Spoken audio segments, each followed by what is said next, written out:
Montana Territory, November 1947. When Earl Hutchins dragged a 20-foot Quonset hut up the frozen trail to his homestead, every man at the trading post thought he'd lost his mind. The corrugated metal shell, war surplus from a disbanded Army depot, wasn't meant for living. It was meant for storage, for machinery, for anything but wrapping around a log cabin like some bizarre second skin. But Hutchins wasn't building a home inside that hut. He was building something no one in Flathead County had ever seen before, a cabin inside a shield. And when the winter of 47 to 48 hit with temperatures that froze livestock standing up, that crazy metal shell would prove the difference between survival and surrender. What did this Montana homesteader understand about heat loss that every experienced builder in the valley had missed? If you want to learn one frontier heating technique every week that actually worked when lives depended on it, hit that subscribe button right now. And drop a comment telling us where you're watching from, because this story proves that the coldest places breed the smartest solutions. Earl Hutchins wasn't trying to revolutionize anything. He was a 34-year-old former Army engineer who'd taken his discharge pay and bought 160 acres of pine and stone 8 miles south of Kalispell. The cabin he'd built that first summer was solid, 12-inch spruce logs, a fieldstone foundation, a steep-pitched roof that shed snow clean. By frontier standards, it was more than respectable. But respectability doesn't keep you warm at 4,000 feet when the wind comes screaming down from Glacier National Park. His first winter, 1946 to 47, taught him the brutal truth: a tight cabin is a myth. Wind found every seam. Cold radiated through the logs like they were paper. He burned through 4 cords of pine in January alone, feeding the firebox every 3 hours, and still woke to frost on the inside walls. His daughters, Ruth, age 7, and Clara, age 5, slept in wool coats. His wife, Margaret, stuffed rags along the baseboards every evening, only to find them frozen stiff by morning. The cabin stayed around 45 degrees Fahrenheit on good days. The problem wasn't the construction. The problem was physics. Wind doesn't just chill air. It strips heat directly from walls through convective cooling. Every gust hitting those spruce logs pulled thermal energy straight out, faster than the firebox could replace it.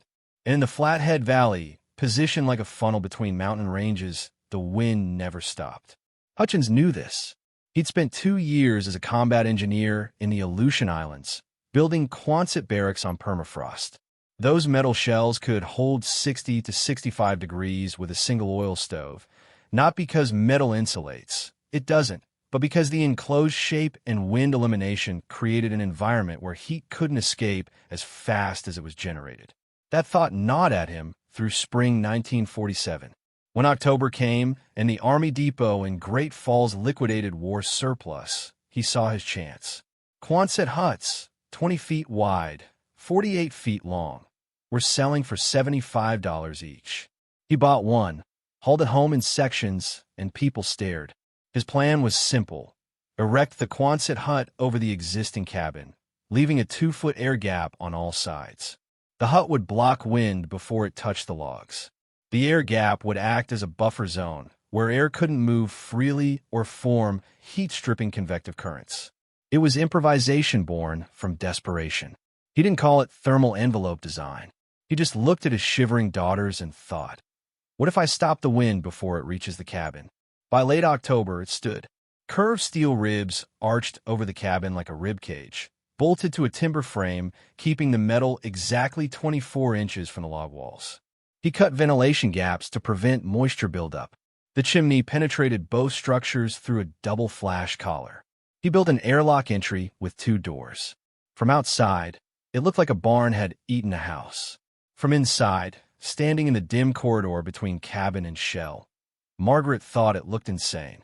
"Earl," she said quietly, "people are going to think we've lost our minds." "Let them," he said. "I'm not trying to impress anyone. I'm trying to keep my family warm." The physics of what Hutchins built is straightforward, though it defied every convention of frontier construction.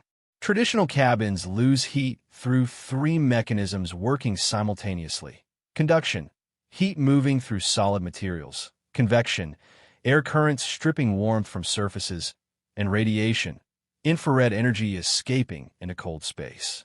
A log cabin bleeds heat through all three pathways at once. Wind accelerates convection. Thin materials increase conduction. Clear night skies pull radiant heat straight up and out. Hutchins' Quonset cabin system attacked all three. The air gap, those 24 inches between cabin wall and metal shell, functioned as a convection barrier. Air trapped in that corridor couldn't move freely or form rolling currents that pull heat away. Instead, it sat relatively still, stratified by temperature, like the dead air in a double-pane window. Still air stops convective heat transfer almost completely.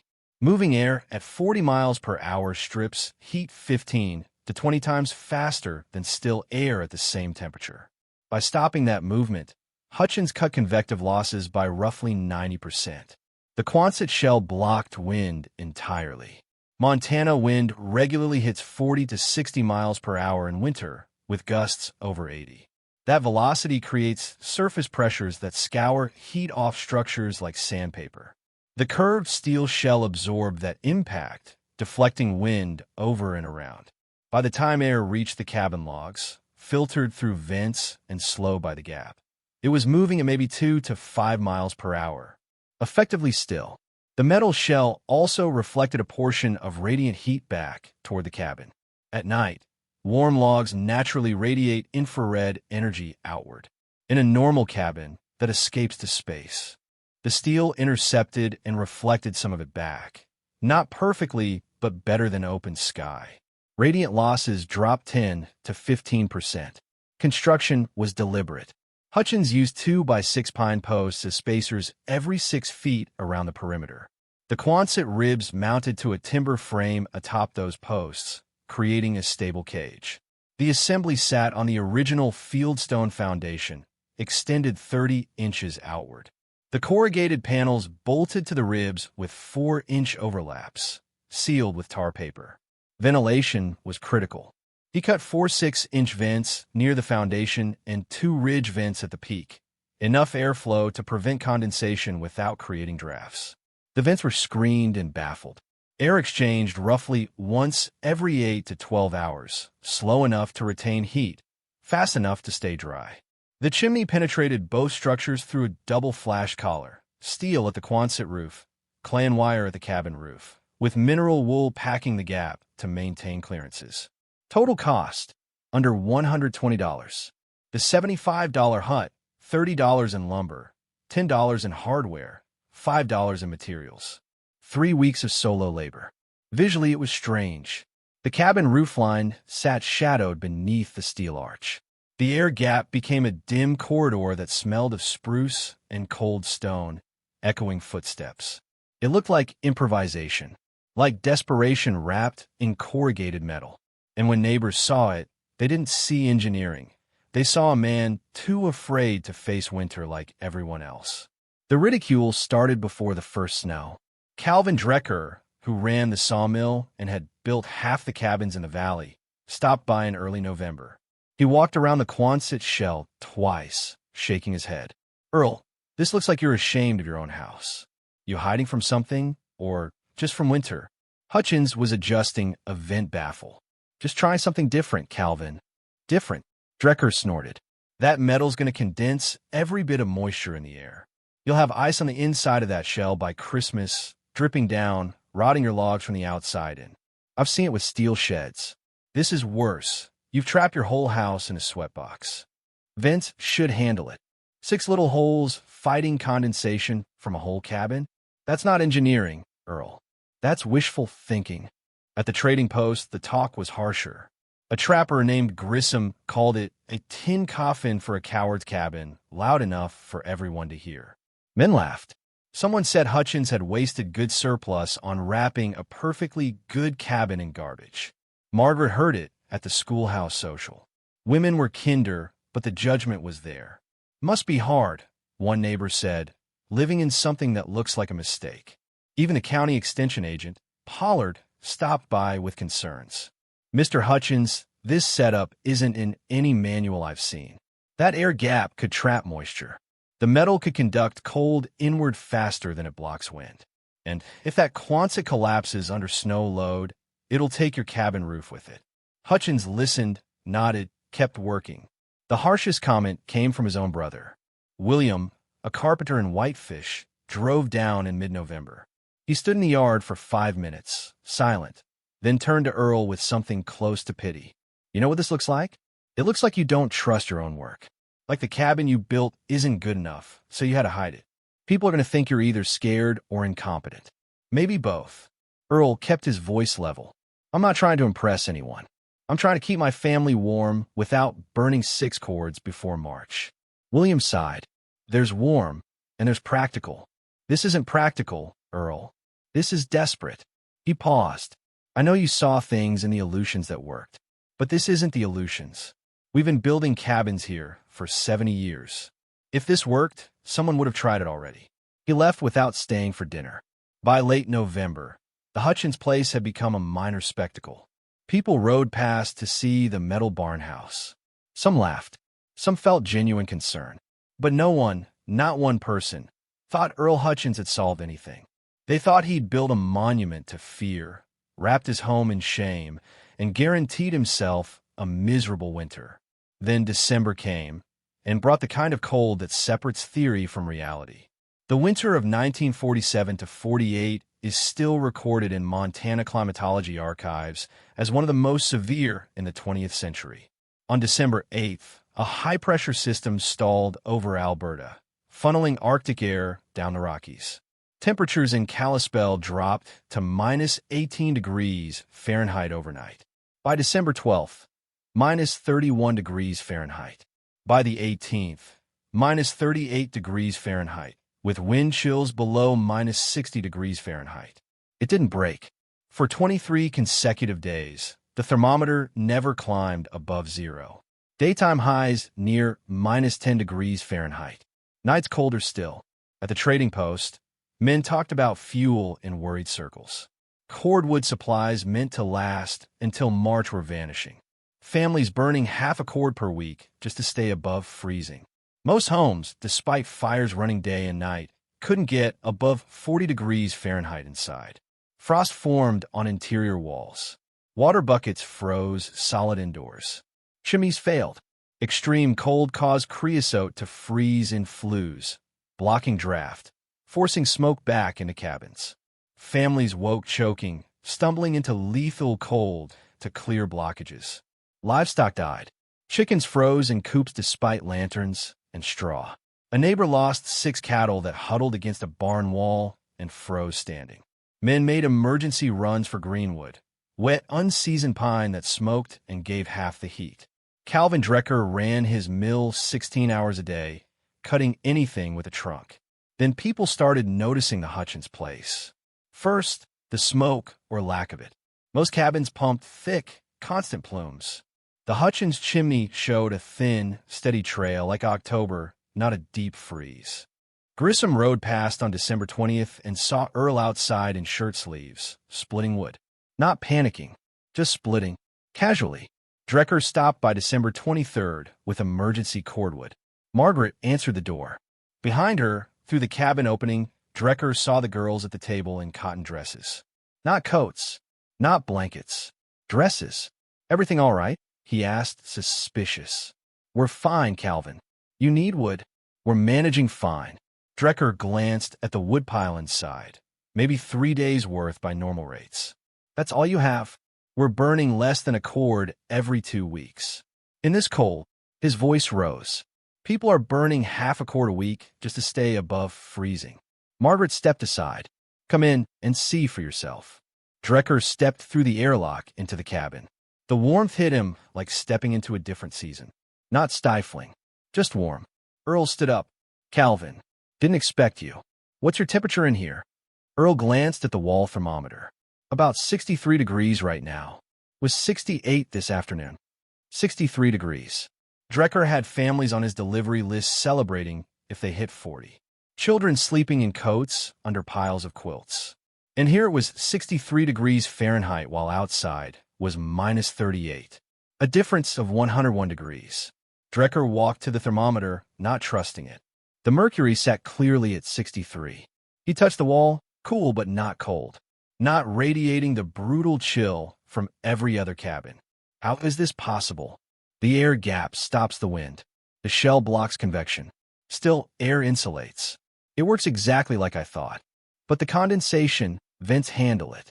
No moisture since the first week. Drecker looked around. Girls in dresses doing schoolwork. Margaret in normal clothes. Earl in a flannel shirt. No one huddled near the fire. No blankets. Just living. Comfortably. How much wood? About 3/4 cord every 2 weeks. 3/4 cord every 2 weeks. Drecker was delivering that much to families every 4 days. He stood in the impossible warmth and felt something shift. This wasn't luck. This was a fundamental difference in heat retention, working during the worst cold in decades. Stay with me until the end, because the number that came out of this cabin didn't just surprise the valley. It changed how people thought about survival itself. Word spread faster than winter wind. By December 26th, Calvin Drecker had told 6 people about the temperature inside the Hutchins cabin. By December 28th, half the valley knew something impossible was happening 8 miles south of Kalispell. By New Year's Day, men were making the trip just to see for themselves. They came skeptical. They left silent. The first verification came from someone nobody could dismiss. County Extension Agent Pollard, the same man who'd warned that the system would fail. He arrived January 2nd with a calibrated thermometer, the kind used for official weather readings, determined to prove that Earl's wall thermometer was faulty or that the family was exaggerating. He stood in the cabin for 20 minutes, watching his instrument. Outside temperature, minus 35 degrees Fahrenheit. Inside temperature, 64 degrees Fahrenheit. A difference of 99 degrees Fahrenheit. Pollard checked the thermometer 3 times. He walked to different corners of the cabin, measuring temperature variance. The coldest spot, near the north wall, farthest from the firebox, read 58 degrees Fahrenheit. The warmest, near the stove, 68 degrees Fahrenheit. An average interior temperature of 63 degrees, maintained with what Pollard estimated as 1/5 the wood consumption of a standard cabin. He wrote it in his notebook. Then he looked at Earl. I was wrong, he said simply. Completely wrong. But the numbers told an even more dramatic story when compared directly with neighboring cabins. The Colby Ranch, 2 miles south, was burning nearly 2 cords per month and maintaining an average interior temperature of 42 degrees Fahrenheit. The firebox ran constantly.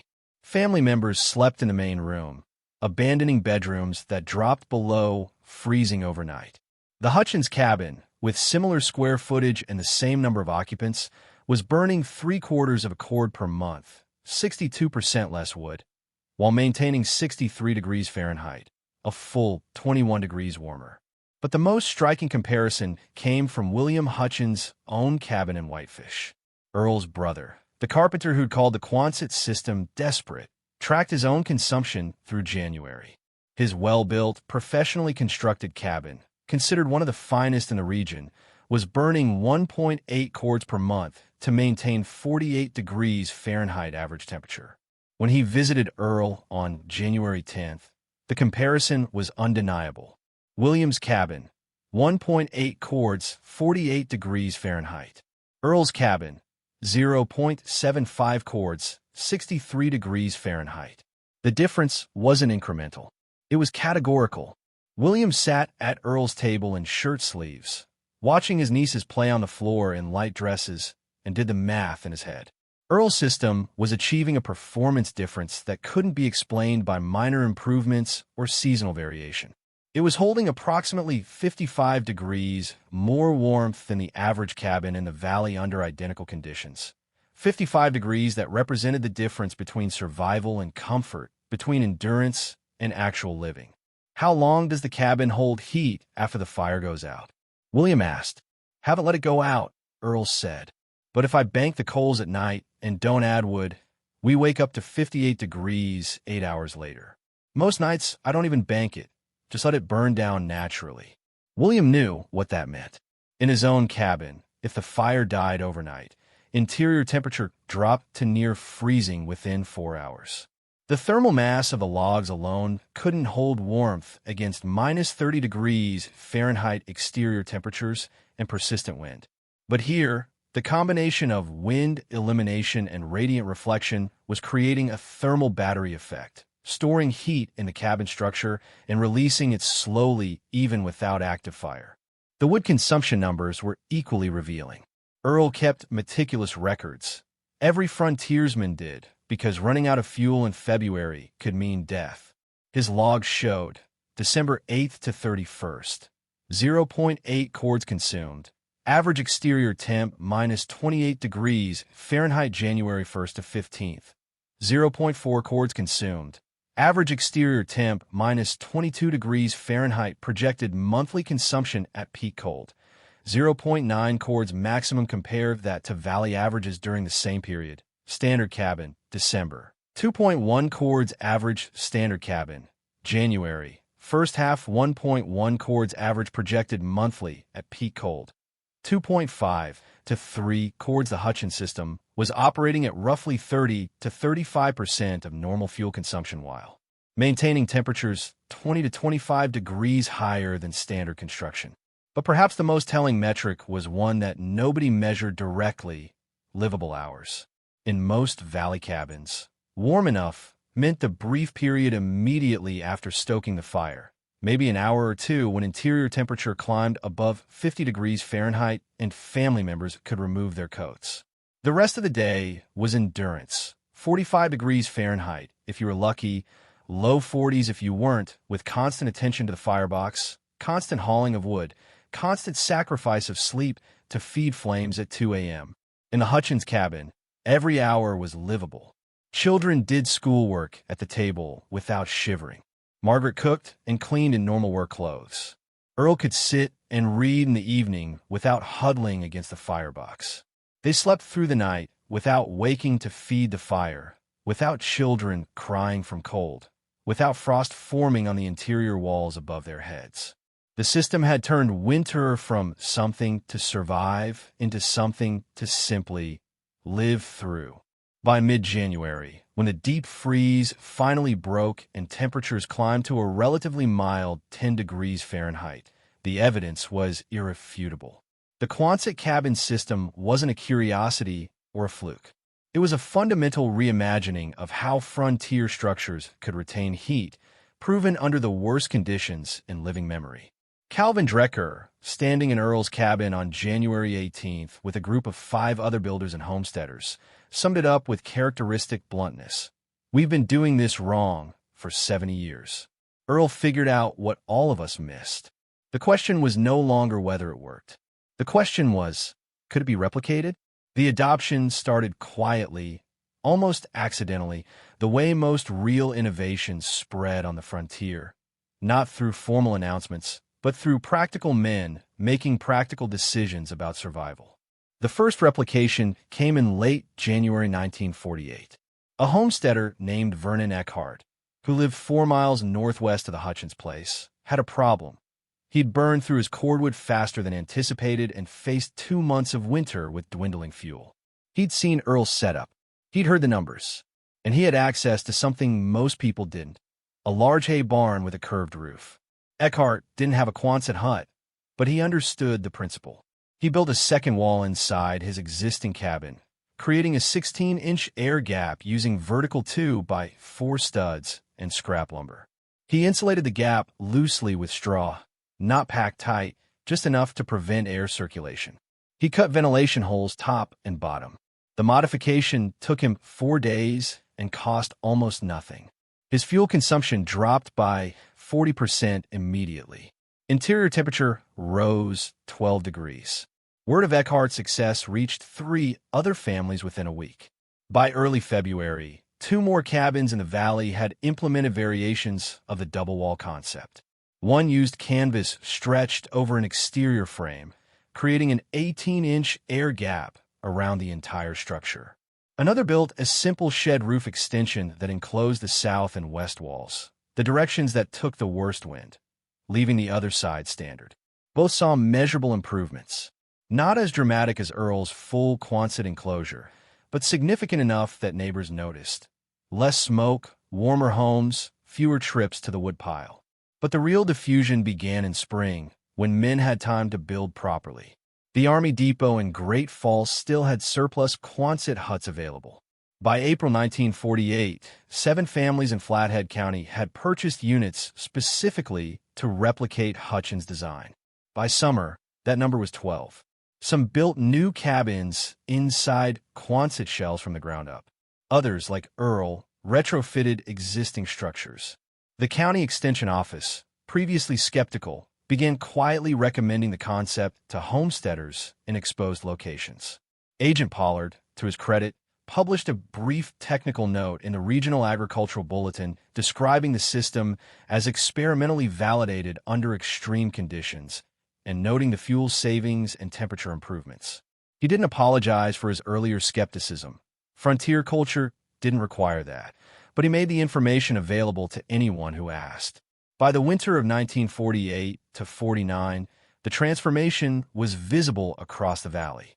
19 cabins within a 50-mile radius of Kalispell had implemented some form of double wall or external shell system. Not all used Quonset huts. Some used pole barn construction. Some used extended roof systems. A few creative builders even used stacked cordwood as an outer thermal mass wall, creating a 24-inch barrier of wood that served as both fuel storage and insulation. The variations were ingenious, each adapted to available materials and specific site conditions. But they all shared the same core insight: eliminate wind at the exterior surface, create a dead air buffer, and let physics do the work. The fuel savings were consistent across implementations. Most systems reduced wood consumption by 35 to 50% compared to traditional construction. Temperature improvements range from 10 to 20 degrees Fahrenheit in average conditions, with the best implementations, those closest to Earl's original design, achieving even higher gains. But the real impact wasn't measured in degrees or cords of wood. It was measured in human dignity.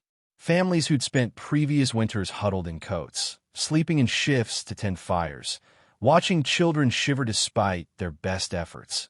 Those families now lived in actual comfort. They ate meals at tables without gloves. They read by lamplight without blankets wrapped around their shoulders. Children played indoors without their breath fogging the air. Winter stopped being a siege and became simply weather. Calvin Drecker, who'd mocked the system initially and then became one of its strongest advocates, put it most plainly in a conversation at the Trading Post in February 1949. Earl didn't just build a warmer cabin. He gave people back their winters. The Hutchins place itself became something of an informal demonstration site. Earl, characteristically modest, didn't advertise or charge for tours, but he never turned anyone away who wanted to see how the system worked. Men came from as far as Idaho and Wyoming, looked at the construction, asked questions, took measurements. Some brought notebooks. A few brought cameras. Margaret would serve coffee while Earl explained the ventilation system, the spacing calculations, the importance of the air gap remaining unobstructed. He'd walk visitors through the air gap corridor, showing how the space stayed dry, how frost never formed on the cabin walls even during the coldest nights, how the system required almost no maintenance beyond occasional snow clearing from the Quonset roof. By 1950, the double-wall principle had spread beyond Flathead County. Variations appeared in remote areas of Idaho, western Wyoming, even parts of Alaska where military surplus was available. The specific implementation changed. Some regions had access to different materials, different climatic conditions required different gap widths, but the core physics remained constant. It never became standard in the sense of replacing traditional log cabin construction entirely. Most homesteaders who already had functional cabins didn't rebuild. But for new construction in exposed, high-wind locations, the double-wall approach became common enough that it stopped being noteworthy. It was just one more technique in the frontier builder's repertoire, proven and practical. Earl Hutchins never sought recognition for what he'd built. He didn't patent the design or write articles or travel to demonstrate the system.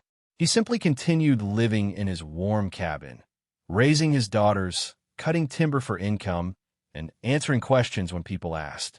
But his name became attached to the concept anyway. In builders' conversations across Montana and beyond, people would reference the Hutchins method or that Quonset trick from Kalispell. Not because Earl promoted it, but because the results spoke louder than any marketing could. The winter of 1947 to 48 had tested his theory under conditions that broke conventional cabins and froze livestock standing.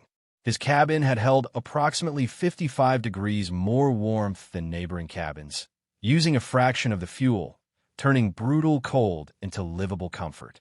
The mockery had lasted 3 months. The validation would last generations.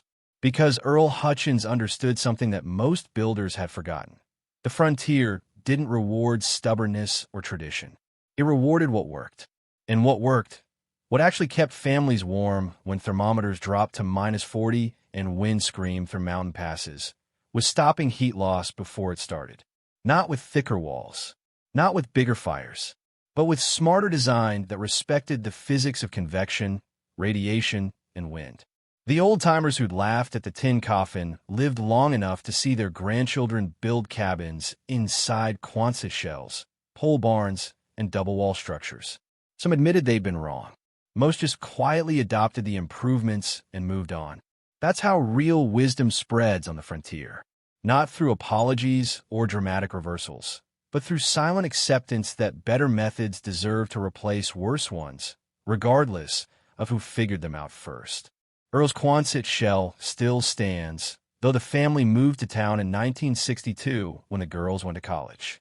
The cabin inside remains structurally sound, the air gap dry and functional, the system still performing exactly as designed 75 years after it proved everyone wrong. And somewhere in Montana, on a January night when wind howls and mercury drops, a family sits warm in a double-walled cabin they built based on a design that started as a joke and became standard. Drop a comment below. Where are you watching from, and what's the coldest winter you've ever faced? Hit that subscribe button for one proven frontier technique every week. And hit the like button if this story changed how you think about heating and survival. Because the wisest solutions often come from the people everyone thought were crazy. Educational note.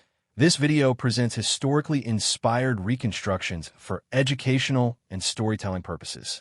Characters, names, and specific events are fictional, while the techniques, concepts, and principles discussed are based on real historical practices and well-established physical or practical knowledge. Any modern application should be evaluated according to current standards, safety guidelines, and applicable laws or regulations. This content is educational in nature and does not constitute professional, technical, or legal advice.